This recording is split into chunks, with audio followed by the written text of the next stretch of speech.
Perkenalkan, saya Igusti Made Ganesha Dwi Narayana dengan NIM 180731094. Saya akan membawakan materi tentang perkembangan struktur usaha kompleks. Lingkungan usaha saat ini cukup kompleks. Kompleksitas tersebut muncul dari adanya transaksi usaha lintas kota maupun negara, di mana tiap daerah memiliki risiko dan hukum yang berbeda, aturan pajak yang khusus, dan faktor lainnya. Bentuk usaha yang sederhana di mana sebuah perusahaan memiliki 2 atau 3 pabrik, kemudian menghasilkan produk untuk pasar regional atau lokal saja sudah banyak berkurang dibanding beberapa dekade lalu. Semakin berkembangnya ukuran perusahaan dan sebagai respon atas lingkungan usaha yang kompleks, perusahaan lalu mengembangkan struktur organisasi dan struktur kepemilikan yang kompleks. Selanjutnya, perluasan usaha. Sebagian besar perusahaan berusaha untuk memperluas usahanya sebagai cara untuk bertahan dan mendapatkan keuntungan. Pemilik dan manajemen perusahaan memiliki kepentingan untuk meningkatkan ukuran perusahaan. Ukuran perusahaan ini menimbulkan skala ekonomis terkait dengan proses produksi maupun distribusi, melalui perluasan ke pasar baru atau melalui akuisisi perusahaan lain yang sudah ada di pasar tersebut. Perusahaan dapat mengembangkan potensi perolehan laba baru, dan bagi industri yang memiliki siklus usaha dapat meningkatkan laba melalui diversifikasi. Sebagai contoh, Bank Danamon, salah satu bank komersial terbesar, mengakuisisi Andira Finance, sebuah perusahaan pembiayaan yang kuat dalam portofolio pembayaran konsumen. Manajemen perusahaan seringkali diberikan penghargaan berupa gaji yang lebih tinggi sejalan dengan menaikkan ukuran perusahaan. Sebagai tambahan pamor, perusahaan juga seringkali meningkat sejalan dengan ukuran perusahaan dan reputasi keberhasilan mengakuisisi perusahaan lain. Akibatnya, manajemen perusahaan secara pribadi menganggap peningkatan skala usaha merupakan hal yang menguntungkan. Salah satu contohnya adalah para grup kelompok usaha yang dimiliki oleh Chairul Tanjung mengembangkan usahanya di bidang penyiaran televisi dengan mengakuisisi TV7, sebuah stasiun televisi untuk bersinergi dengan stasiun Trans TV yang sudah dimilikinya dari awal. Selanjutnya, struktur organisasi dan tujuan usaha. Struktur organisasi yang kompleks dapat membantu pencapaian tujuan perusahaan seperti meningkatkan profitabilitas atau mengurangi risiko. Sebagai contoh, banyak perusahaan membentuk anak perusahaan untuk melaksanakan aktivitas usaha tertentu. Selanjutnya ada struktur organisasi, akuisisi, dan pertimbangan etika. Dalam beberapa kasus, manajer menggunakan struktur organisasi yang kompleks untuk memanipulasi pelaporan keuntungan demi kepentingan pribadi. Banyak perusahaan ternama mengambil keuntungan dari celah atau kekurangan dalam aturan pelaporan keuangan, menggunakan anak perusahaan atau entitas lain untuk meminjam uang dalam jumlah besar tanpa menyajikan laporan utang pada laporan posisi keuangannya. Beberapa perusahaan telah mendirikan entitas bertujuan khusus untuk memanipulasi laba. Selanjutnya, perluasan usaha dan bentuk struktur organisasi.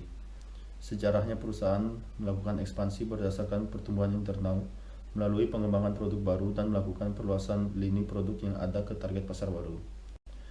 Terdapat 2 perluasan, yaitu yang pertama, perluasan dari dalam. Perusahaan sering menyadari adanya keuntungan untuk menjalankan usahanya yang semakin berkembang melalui anak perusahaan baru atau entitas lainnya, seperti persekutuan vendora bersama atau entitas khusus. Pada sebagian besar situasi, segmen yang dapat diidentifikasi dari aset perusahaan yang ada ditransfer ke perusahaan yang baru, dan sebagai gantinya perusahaan yang mentransfer menerima kepemilikan saham. Yang kedua ada perluasan melalui kombinasi bisnis. Suatu kombinasi bisnis terjadi apabila 2 perusahaan atau lebih bergabung dalam satu pengendalian yang sama. Konsep pengendalian berhubungan dengan kemampuan untuk mengarahkan kebijakan manajemen secara tradisional. Pengendalian atas suatu perusahaan diperoleh melalui kepemilikan mayoritas atas modal saham. Namun, keragaman penetapan perjanjian operasional dan finansial yang ditetapkan dalam beberapa tahun terakhir juga menimbulkan kemungkinan perolehan pengendalian tanpa kepemilikan mayoritas atau dalam beberapa kasus bahkan tanpa kepemilikan sama sekali. Jenis-jenis kombinasi bisnis yang sering ditemui dalam lingkungan saat ini yaitu ada perjanjian informal. Bentuk perjanjian informal dapat bermacam-macam. Suatu perjanjian yang sederhana secara personal kadang dibutuhkan untuk membangun sebuah hubungan baik jangka panjang dalam suatu usaha bersama. Pada kasus lain, perusahaan dengan produk atau jasa yang saling melengkapi membangun hubungan kerja secara implisit. Yang kedua ada perjanjian formal. Kombinasi bisnis secara formal biasanya disertai dengan perjanjian secara tertulis. Perjanjian ini menjelaskan persyaratan kombinasi bisnis termasuk bentuk perusahaan yang bergabung, pertukaran, disposisi efek yang beredar, dan hak liabilitas. Persiapan. Pelaksanaan perjanjian tersebut mengharuskan adanya pengakuan pada pembukuan salah satu atau lebih perusahaan yang bergabung. Selanjutnya ada frekuensi kombinasi bisnis dan entitas yang kompleks.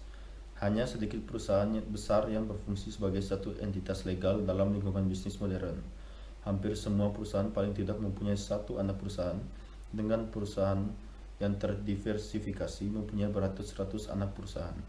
Dalam beberapa kasus, anak perusahaan didirikan untuk melaksanakan secara terpisah aktivitas operasi yang sudah ada, di mana sebelumnya dikerjakan oleh induk perusahaan.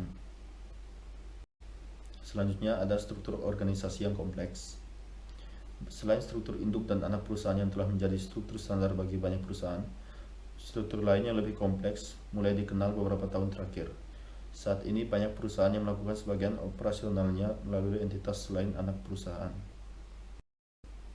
Selanjutnya ada struktur organisasi dan pelaporan keuangan. Ketika sebuah perusahaan mengembangkan atau mengubah struktur organisasinya, baik melakukan pengambil alihan perusahaan lain atau melalui divisi yang internal, struktur baru tersebut harus dievaluasi untuk menentukan prosedur pelaporan keuangan yang tepat. Berikut dapat dilihat pada slide, ada 4 pendekatan yang bisa diterapkan tergantung keadaan. Yang pertama ada merger, sebuah penggabungan usaha di mana aset dan kewajiban dari perusahaan yang diambil alih digabungkan dengan aset dan kewajiban perusahaan yang mengambil alih tanpa menambah komponen organisasi.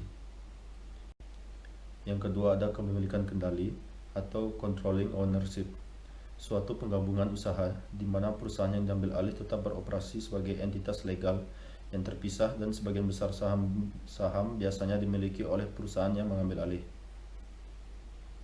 Yang ketiga ada kepemilikan non-pengendali, pembelian kepemilikan perusahaan lain kurang dari mayoritas atau kurang dari 50% tidak mengakibatkan timbulnya kombinasi bisnis atau situasi pengendalian. Hal yang sama dapat terjadi ketika suatu perusahaan menciptakan entitas lain dan memiliki hak kepemilikan kurang dari hak untuk mengendalikan atau membeli hak kepemilikan kurang dari hal untuk mengendalikan di suatu persekutuan. Kepentingan menguntungkan lainnya. Suatu perusahaan dapat memiliki kepentingan pada entitas lain walaupun tanpa ada kepemilikan langsung pada entitas tersebut. Kepemilikan tersebut mungkin timbul karena adanya perjanjian yang dibuat oleh entitas tersebut atau melalui perjanjian operasi atau keuangan. Selanjutnya dapat diteruskan oleh teman saya. Baik, terima kasih untuk waktunya. Perkenalkan, nama saya Gede Dismara Putra dengan NIM 18075 31109, absen 13. Baik, materi pertama yang akan saya bawakan yaitu mengenai penciptaan entitas usaha. Ketika suatu perusahaan, aset atau perusahaan ke entitas lain yang telah diciptakan, sejumlah kemungkinan bentuk entitas dan jenis perjanjian antara perusahaan yang menciptakan dan diciptakan dapat muncul. Akibatnya, tidak mungkin untuk membuat seperangkat peraturan dan prosedur yang sesuai untuk semua situasi. Pembahasan kali ini akan berfokus pada kasus umum dan sederhana di mana perusahaan yang memindahkan asetnya menciptakan anak perusahaan atau persekutuan dan mengendalikannya, termasuk untuk kasus di mana perusahaan bermaksud memindahkan kepemilikannya ke para pemegang sahamnya. Dalam kasus yang lebih sederhana, suatu perusahaan mentransfer aset dan mungkin juga liabilitasnya ke entitas yang dibentuk dan dikendalikannya melalui kepemilikan mayoritas atau kepemilikan pengendali. Perusahaan mentransfer aset dan liabilitasnya ke entitas yang dibentuknya pada nilai buku dan perusahaan mentransfer mengakui hak kepemilikan di entitas yang baru dibentuknya sebesar nilai buku aset bersih dan yang ditransfer. Baik, contoh kasus. Asumsikan PT Alianso menciptakan sebuah anak perusahaan PT Binato dan mentransfer aset dan liabilitasnya berikut ke PT Binato, serta sebagai pertukaran memperoleh 1000 lembar saham biasa PT Binato dengan nilai par sejumlah 2000. Item kas pada nilai buku sebesar 70 juta, item persediaan pada harga perolehan 50 juta dan nilai buku 50 juta, item tanah dengan harga perolehan 75 juta dan dengan harga nilai buku 75 juta. Item bangunan harga perolehannya 100 juta dan nilai buku 80 juta. Dan item peralatan yaitu 250 juta untuk harga perolehan dan nilai bukunya 160 juta. Untuk total nilai buku 435 juta. Jadi PT Alianso mencatat transaksi dengan jurnal sebagai berikut, yaitu investasi pada modal saham PT Binato sebesar 435 juta, akumulasi pengisian 110 juta, pada kas 70 juta, persediaan 50 juta, tanah 75 juta, bangunan 100 juta, peralatan 250 juta.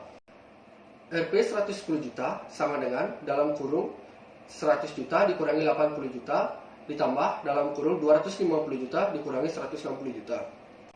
PT Binato mencatat transfer aset dan penerbitan saham biasa, buku aset yang ditransfer sebagai berikut, yaitu kas 70 juta, persediaan 50 juta, tanah 75 juta, bangunan 100 juta, peralatan 250 juta, pada akumulasi pengisian 110 juta, modal saham biasa nilai par 2000 sebesar 200 juta, dan agio saham biasa 235 juta. Materi selanjutnya adalah kombinasi bisnis.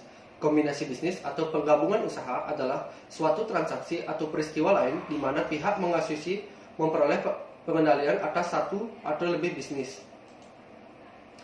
Jenis-jenis kombinasi bisnis ada 3. Yang pertama itu merger, adalah kombinasi bisnis dengan cara mengambil alih secara langsung kekayaan bersih atau aset dan liabilitas satu atau lebih perusahaan lain. Perusahaan yang mengambil alih kekayaan tersebut tetap mempertahankan identitasnya dan melanjutkan usaha sebagai satu kesatuan ekonomi yang lebih besar. Sedangkan perusahaan yang diambil alih kekayaannya akan dibubarkan dan kehilangan identitasnya. Contohnya, pada tahun 1983, Bank Amerta dimerger oleh Bank Niaga. Bank Amerta dibubarkan. Selanjutnya ada legal konsolidasi, yaitu kombinasi dengan cara mendirikan perusahaan baru untuk mengambil alih kekayaan bersih 2 atau lebih perusahaan lain. Dengan kata lain, dalam konsolidasi akan dibentuk satu perusahaan baru dan perusahaan yang terdahulu dibubarkan. Contohnya, Bank Mandiri adalah penggabungan dari Bank Bumi Daya, Bank Dagang Negara, Bank Pembangunan Indonesia, dan Bank Ekspor Impor. Jenis terakhir dari kombinasi bisnis adalah akuisisi saham. Kombinasi bisnis dengan cara mengambil alih posisi kendali atau kontrol satu atau lebih perusahaan lain. Setiap perusahaan yang mengadakan kombinasi bisnis tetap eksis dan melanjutkan kegiatannya. Perusahaan yang menguasai kendali tersebut induk perusahaan, sedangkan yang dikuasai disebut anak perusahaan. Contohnya, PT X Carrefour mengakuisisi Alfa. Dan presentasi dari saya akan dilanjutkan oleh rekan saya. Terima kasih. Baik, perkenalkan nama saya Igusti Putu Agung Marta Wijaya dengan NIM 18075311174. Baik, materi yang pertama saya akan membawakan akuntansi untuk kombinasi bisnis. Dalam akuntansi akuisisi, dalam PSAK 22, metode akuntansi untuk kombinasi bisnis mengharuskan penggunaan metode akuisisi. 1. Pengukuran nilai wajar. Akuntansi untuk kombinasi bisnis didasarkan pada nilai wajar. Pihak pengakuisisi harus menilai pada nilai wajar dalam kombinasi bisnis setiap aset dan liabilitas yang diakuisisi serta adanya kepentingan non pengendali pada pihak yang diakuisisi. Baik, yang kedua, menggunakan metode akuisisi. Berdasarkan metode akuisisi, nilai wajar tanggal akuisisi penuh dari aset individu yang diakuisisi, baik aset berwujud maupun tak berwujud, serta liabilitasnya yang ditanggung dalam kombinasi bisnis yang diakui. Beberapa hal terkait dengan aset liabilitas yang diakuisisi dalam kombinasi bisnis adalah sebagai berikut. Yang pertama, tidak ada pemisahan akun valuasi aset yang terkait dengan aset yang diakuisisi. Yang kedua, aset jangka panjang yang diklasifikasi pada tanggal akuisisi tersedia dijual dinilai pada nilai wajar yang dikurangi biaya untuk menjual. Yang ketiga, pajak penghasilan yang ditangguhkan terkait dengan kombinasi bisnis serta aset dan liabilitas yang terkait dengan program manfaat karyawan sebagai pihak yang diakuisisi nilai sesuai dengan PSAK tertentu yang terkait dengan topik tersebut. Baik, selanjutnya goodwill. Dari sudut pandang akuntansi PSAK 19, aset tak berwujud menyatakan bahwa goodwill merupakan aset yang menunjukkan manfaat ekonomi masa depan yang berasal dari aset-aset lain yang diperoleh dalam kombinasi bisnis yang tidak teridentifikasi secara individu dan secara terpisah diakui. Kombinasi bisnis yang terpengaruh karena pembelian aset bersih. Dalam hal ini, setiap aset teridentifikasi dan liabilitasnya yang diambil alih dicatat oleh pihak pengakuisisi pada nilai wajar tanggal akuisisi. Untuk mengilustrasikannya, asumsikan bahwa PT Putu Taka mengakuisisi seluruh aset dan mengambil alih seluruh liabilitas PT Songkok dalam merger wajib dengan menerbitkan ke PT Songkok 10.000 lembar saham, 10.000 lembar saham biasa. Saham yang diterbitkan memiliki total nilai wajar sebesar 610 juta. PT Putu Taka menanggung biaya legal dan penilaian sebesar 40 juta dan membayar biaya emisi saham sebesar 25 juta. Tabel perbandingan nilai buku dan nilai wajar aset sebagai berikut akan saya paparkan di tabel PPT. Ayat jurnal yang dicatat oleh perusahaan yang diakuisisi. Pada tanggal kombinasi bisnis, PT Songkok mencatat jurnal sebagai berikut untuk mengakui penerimaan PT Putu Taka dan transfer seluruh aset dan liabilitas individu kepada PT Putu Taka. Tabelnya sudah ada di PPT. Dan selanjutnya PT Songkok mengakui nilai wajar saham PT Putu Taka pada saat pertukaran dan mencatat keuntungan sebesar 310 juta. Pembagian saham PT Putu Taka dan likuidasi PT Songkok dicatat pada pembukaan PT Songkok dengan jurnal sebagai berikut dan sudah ada di PPT. Baik, selanjutnya akuntansi untuk goodwill. Goodwill yang berasal dari merger dicatat oleh pihak pengakuisisi senilai selisih antara nilai wajar yang dipertukaran dengan nilai wajar aset bersih teridentifikasi yang diakuisisi. Setelah goodwill dicatat oleh pihak pengakuisisi, goodwill harus dilaporkan sebagai bagian terpisah dan laporan posisi keuangan. Kerugian penurunan nilai goodwill terjadi setelah pencatatan goodwill yang harus dilaporkan sebagai bagian terpisah pada laba operasi di laporan laba rugi, kecuali jika kerugian terkait dengan operasi yang dihentikan. Dalam hal ini, kerugian dilaporkan di bagian operasi yang dihentikan. Baik, selanjutnya tentang pembelian dengan diskon. Terkadang, nilai wajar yang dipertimbangkan dalam sebuah penggabungan usaha bersama dengan nilai wajar ekuitas yang telah dimiliki pihak yang diakuisisi dan nilai wajar kepentingan non-pengendali pihak yang diakuisisi. Mungkin kurang dari nilai wajar aset bersih teridentifikasi dari pihak yang diakuisisi sehingga menghasilkan pembelian dengan diskon purchase discount. Baik, selanjutnya tentang penggabungan usaha melalui pembelian saham. Banyak penggabungan usaha dilakukan melalui pembelian saham berhak suara dari perusahaan lain bukan melalui akuisisi aset bersih. Dalam situasi seperti ini, perusahaan yang diakuisisi tetap berdiri dan perusahaan pembeli mencatatnya sebagai investasi pada saham biasa. Dari perusahaan yang diakuisisi bukan mencatat masing-masing aset dari liabilitas. Sebagaimana pembelian aset dan liabilitas, biaya perolehan investasi berdasarkan modal total nilai konsiderasi yang diberikan saat pembelian saham ditambah biaya tambahan lain yang terjadi untuk melakukan penggabungan usaha. Baik, selanjutnya tentang pelaporan keuangan setelah penggabungan usaha. Laporan keuangan yang disiapkan setelah penggabungan usaha hanya mencerminkan entitas gabungan dari tanggal penggabungan usaha. Ketika penggabungan usaha terjadi selama tahun fiskal, laba yang diperoleh perusahaan akuisisi sebelum tanggal penggabungan tidak dilaporkan dalam laporan laba rugi perusahaan gabungan. Jika perusahaan gabungan menyajikan laporan keuangan komparatif yang termasuk laporan keuangan untuk periode sebelum kombinasi bisnis, laporan keuangan hanya tersebut menampilkan aktivitas dan posisi keuangan dari perusahaan pengakuisisi, bukan perusahaan yang diakuisisi. Baik, selanjutnya yang ke F adalah hal-hal lain dalam akuntansi penggabungan usaha. Ketidakpastian dalam penggabungan usaha. Ketidakpastian mempengaruhi sebagian besar pengukuran akuntansi, namun lazim dalam penggabungan usaha. Meskipun ketidakpastian berkaitan dengan banyak aspek penggabungan usaha, aspek akuntansi untuk penggabungan usaha berhak untuk mendapatkan perhatian khusus dalam periode pengukuran. Baik, selanjutnya pengecualian untuk prinsip pengakuan.